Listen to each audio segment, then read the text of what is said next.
Good morning, students, all of you. Once again, you are most welcome on the online classes of English Literature, MA Previous English Literature, started by our own college, Srimati Ramkumari PG महिला महाविद्यालय। बेटा अपनी poem grammarian funeral चल रही थी और या कुछ लगभग आधी पोएम हो गई थी और इसको आज हम आगे करते हैं। थोड़ा सा पीछे से रिपीट कर रही हूँ। ये था step two abreast the way winds narrowly not a bit troubled back to his studies fresher than at first fires as a dragon. ठीक है, तो इसमें बता दिया था मैंने स्टेप टू एब्रेस्ट का मतलब होता है साइड बाय साइड, यानी कदम से कदम मिलाकर चलना। The way winds narrowly, the way winds narrowly मतलब पैसेज इज नैरो, जो रास्ता था वो बहुत डिसिबल्स बता रहे बहुत पास में था। नॉट ए बिट ट्रबल्ड, कह रहा है वो बिल्कुल भी नहीं घबरा है। कौन? ग्रामीण। ठीक है ना, कि उसे लग रहा था लक्ष्य बहुत मेरे करीब है और वो बिल्कुल भी डरा नहीं, सहमा नहीं, यानी दिन रात नॉलेज प्राप्त करने में लगा रहा। Fires as a dragon, fires मतलब अत्यधिक शक्ति के साथ में, जैसे ड्रैगन होता है, मैंने बताया था कि थोड़ा खूंखार जानवर होता है, उसके भांति वो नॉलेज को गेन करने में लगा रहा। अब आगे बढ़ते हैं। ही soul हाइड्रोकोटिक with a scared thrust sucked at the flagon. Oh, if we draw a circle premature, heedless of far gain, greedy for quick returns of profit, sure bad is our bargain. कह रहा है he sold hydropoietic, हाइड्रोपोटिक का मतलब होता है कि for knowledge के लिए लिया उसने विद स्केयर्ड थ्रस्ट, थ्रस्ट का मतलब होता है प्यासा होना, लेकिन यहाँ हुआ कि वो ज्ञान का प्यासा था, यानी जितना अत्यधिक उसने गेन किया नॉलेज को, उसे और ऐसा लग रहा था कि मैं और अत्यधिक नॉलेज को गेन करूँ। सक्ड, सक्ड का मतलब होता है चूसना, पीना। सक्ड एट द फ्लैगन, फ्लैगन का मतलब होता है लेदर बोतल को बोलते हैं, कि वो लगातार उस ज्ञान को अपने अंदर समेटता जा रहा था। कौन? ग्रामीण। यानी उसे बिल्कुल भी ऐसा नहीं लग रहा था कि मैंने अभी बहुत अत्यधिक जो नॉलेज है, जो ज्ञान है वो प्राप्त कर लिया है। उसे बार बार ऐसा लग रहा था कि अभी मुझे और बहुत नॉलेज प्राप्त करनी है, और वो उस नॉलेज को बिल्कुल सब क्या है, सब का मतलब होता है अपने अंदर समेटना, यानी उस नॉलेज को वो बिल्कुल मन से अपने अंदर समेट रहा था, अपने अंदर ले रहा था, उसका उपयोग कर रहा था। अब है oh if we draw a circle premature heedless off far gain, heedless का मतलब होता है केयरलेस ऑफ फार गेन। कह रहा है हम लोग भी, जो उसके डिसिपल्स हैं, हम लोगों ने भी घेरा बना के मतलब उसी के पद चिन्हों पर चलकर हमने नॉलेज को प्राप्त किया। हीडलेस यानी केयरलेस थे हमने कोई ध्यान नहीं दिया कि हमें क्या मिल रहा है क्या नहीं मिल रहा है। हमने भी ग्रामेरियन की भांति ही नॉलेज को प्राप्त करना शुरू कर दिया। ग्रीडी, ग्रीडी का मतलब होता है लालची होना। For quick returns of profit sure bad is our bargain. कह रहा है जो लोग बहुत जल्दी ये सोचते हैं कि ग्रीडी हो जाते हैं, लालची हो जाते हैं कि मैंने इतनी नॉलेज ले ली है, मैं इतना पढ़ लिया हूँ, इसका मुझे प्रॉफिट मिलना चाहिए, लाभ मिलना चाहिए। कह रहा उतना ही अपना बार्गेन, बार्गेन का मतलब क्या होता है, जो हम वस्तुओं के मूल्य को तय करते हैं ना, बार्गेन करते हैं किसी से कि नहीं हम इतना लेंगे, वो कह रहा है नहीं मैं इतना दूंगा, इसको बार्गेनिंग करना कहते हैं।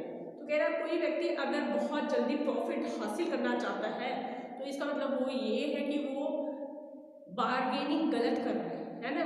यानी हमें ऐसे नहीं सोचना चाहिए कि मैंने इतनी नॉलेज प्राप्त कर ली है और अब मुझे आगे ज़रूरत नहीं है। What it not great? Did not he throw on God? He loves the burden God takes to make the heavenly period perfect the earth.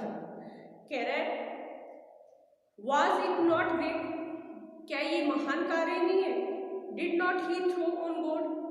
क्या did not he आया ग्रामेरियन के लिए, throw on God, क्या उसने अपने आप को भगवान के भरोसे नहीं छोड़ दिया था? He loves the burden, burden मतलब burden, he loves the burden, क्योंकि वो burden को लव कर रहा था, जो उसके ऊपर कठिनाइयाँ आ रही थी उनको वो सहन करता जा रहा था और कठिनाइयाँ आने के बावजूद भी वो नॉलेज को लगातार गेन करने में लगा हुआ था।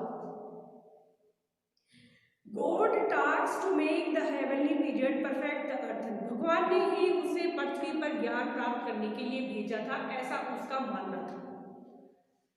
Did not he फिर से ग्रामेरियन के लिए आया। Did not he magnify the mind, show clear just what it all meant. कभी उसने ये नहीं सोचा कि मेरा जो दिमाग है वो और चीजों में लगे। कह रहे जस्ट व्हाट इट ऑल मेंट, जो कि वो अगर लगाना चाहता तो वो अपने दिमाग को दूसरी चीजों की तरफ लगा सकता था, लेकिन उसने ऐसा नहीं किया। He would not discount life. Discount का मतलब होता है फायदा उठाना, उसने जीवन का कोई फायदा नहीं उठाया। He would not discount life as fools do here. fools का मतलब होता है जैसे अक्सर लोग करते हैं। क्या करते हैं अक्सर लोग? जीवन का आनंद उठाना चाहते हैं। जीवन का कैसे आनंद उठाना चाहते हैं? यानी अगर वो नॉलेज गेन कर लेते हैं तो उसका प्रॉफिट चाहते हैं। तो वो कह रहा है ग्रामेरियन कि ऐसा अक्सर जो मूर्ख लोग होते हैं वो करते हैं, समझदार व्यक्ति कभी भी ऐसा नहीं करेगा। और हमारे ग्रामेरियन ने ऐसा किया नहीं, क्योंकि उसको लगातार ऐसा लगता था कि मैंने जो ज्ञान प्राप्त किया है वो अभी बहुत कम है और मुझे और अत्यधिक ज्ञान प्राप्त करना चाहिए। इसलिए वो कह रहा है he would not discount life as fools do here, जैसा कि मूर्ख लोग यहाँ करते थे। ठीक है ना? तो यहाँ आया है एज आया है तो आपका क्या हो गया? सिमली हो गया, क्योंकि उसने मूर्खों की तुलना की है। एज लगाते ही क्या हो गया? सिमली का यूज हो गया। ठीक है, वो कह रहे हैं जैसा कि अक्सर जो मूर्ख लोग होते हैं वो करते हैं।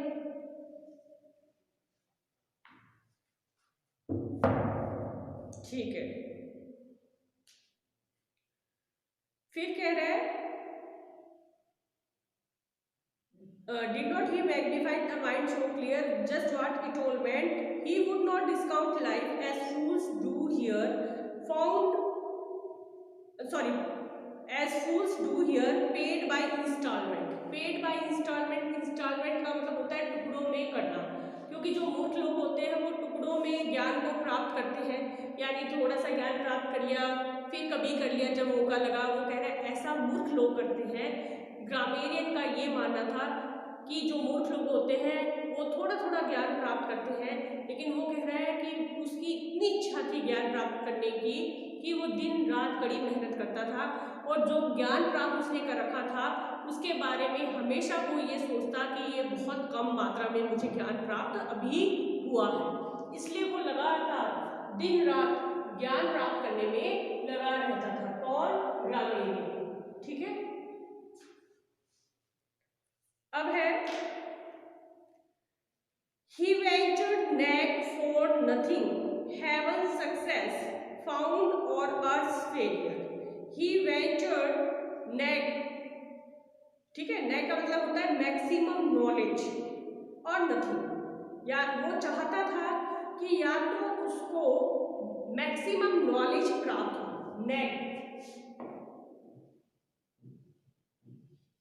ठीक है, यही है आपकी स्पेलिंग NECK, यानी maximum knowledge, maximum knowledge,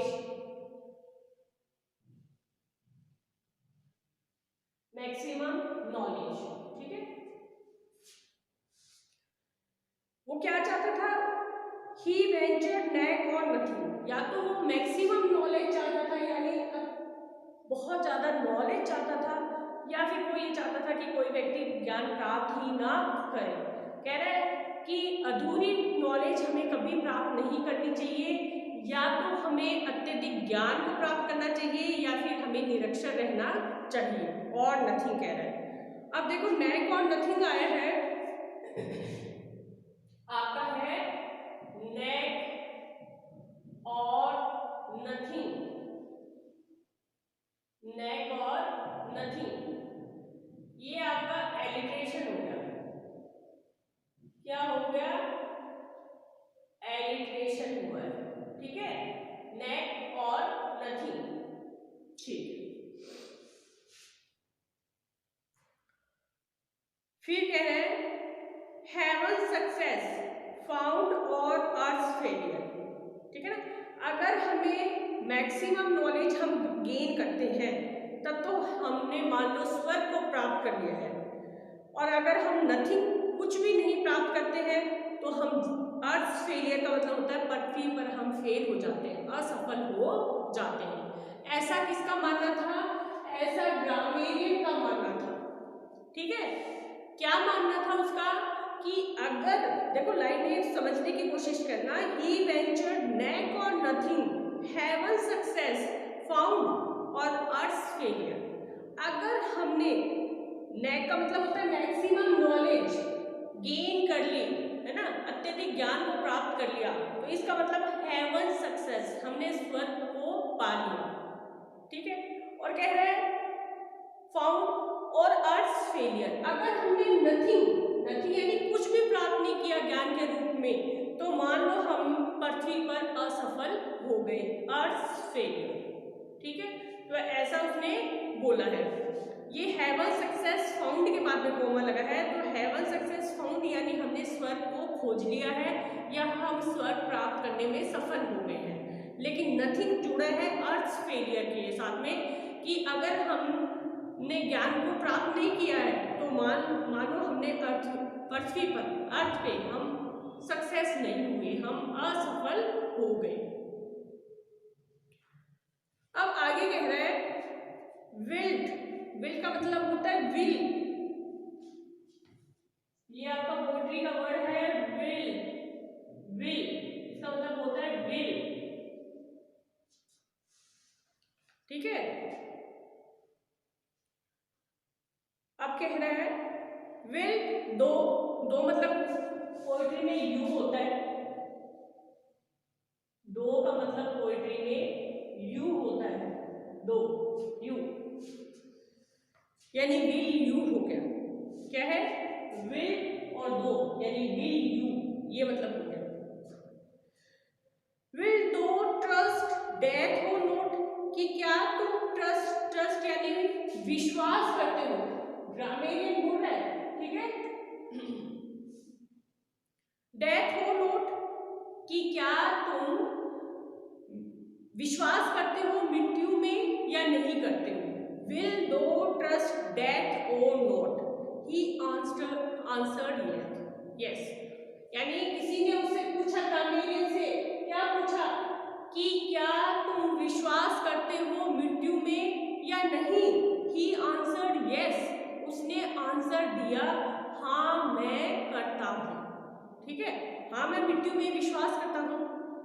hence with life a pain lure, इसलिए हेंस का मतलब leave the life pain lure, यानी हमें अपने जीवन में कठिन परिश्रम करना चाहिए। यानी इसका ऐसा मानना था कि अगर कोई व्यक्ति मृत्यु में विश्वास करता है, मृत्यु तो होती है, तो हमें जीवन में कठिन परिश्रम अवश्य करना चाहिए ताकि हमें अच्छी मृत्यु प्राप्त हो, ठीक है, ये उसका मानना था। अब कह रहा है that low man seeks a little thing to do, sees it and does it. That low man वो होते हैं जो कड़ी परिश्रम कड़ी मेहनत नहीं करते हैं। लो मैन यानी ठीक है जीवन प्राप्त हुआ है, थोड़ा कमा लिया, खा लिया और उड़ा लिया, वो उनको उसने लो मैन बताया है।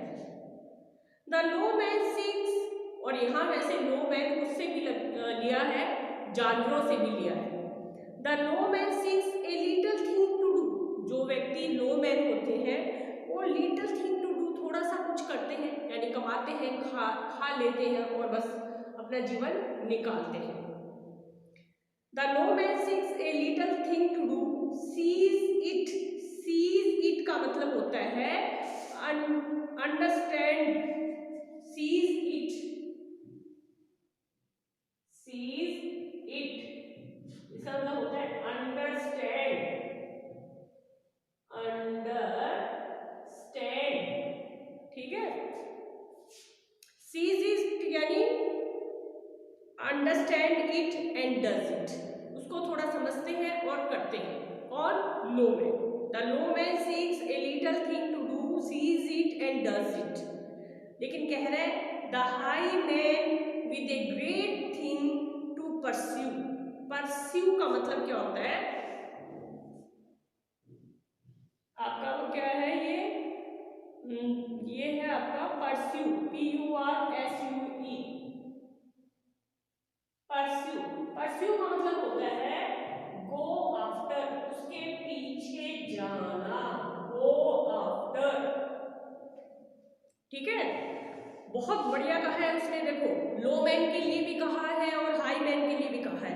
हाई मैन के लिए क्या कह रहा है, this high man with a great thing to pursue, यानी महान कार्य करने के लिए परस्यू करते हैं, गो आफ्टर, उसके पीछे जाते हैं, उसको खोजते हैं, कड़ी मेहनत करते हैं और मेहनत में सफल होते हैं।